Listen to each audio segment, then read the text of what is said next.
cittadina sono andata a scuola, ho fatto più ritorno da scuola, non può giurare a Penta, che diciamo un petit Moscou, all'anno di 4 anni e mezzo. Dopo siamo andati a stare in casa della Briva, perché avevamo un alloggiamento che era un poco più meglio, che abbiamo fatto in una pezza in Penta. Le c'era a botti sotto a tola, si mangiava, si bevia e si dormia nella stessa pezza. Faccio parte di quelli che è stato un po' duro.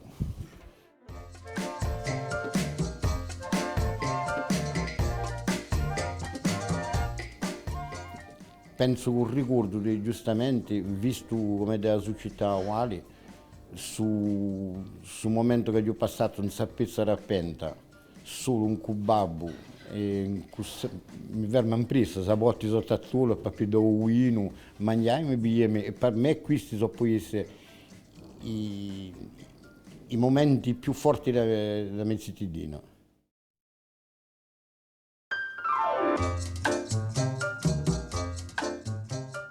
O quasi sicuri. Di già eravamo in un'epoca, in un secolo passato, dove la maggiorità della gente parlava in corso. Siamo passati da una lingua materna a una lingua che è una lingua imparata. E dunque, molta gente non si pone mica questioni perché a Corsica ha cambiato. Beh, perché? Perché c'è malorosamente lui il terzo della popolazione con so più corsi e c'è più un terzo della popolazione che è corsa. Dunque, quando non ci poniamo questioni, ci vogliamo porre i veri questioni, a non fondo.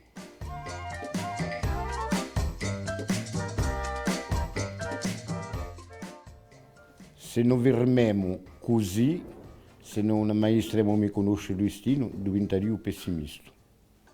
Io faccio partita di questa gente che penso che oggi, se depresa e se non siamo sempre a tempo, ci sarebbe maniera di fare una Corsica, un'altra Corsica che qui che due.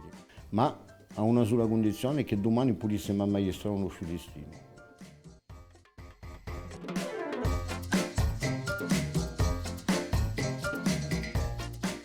Di rattaccarsi un po' agli anziani e di rispettare, come dico, la maniera di campare degli anziani, perché non può essere un bel parere. Se non c'è mica sta a fare, penso che la nostra mentalità di corsa sparisce, e giudita innanzi per chi.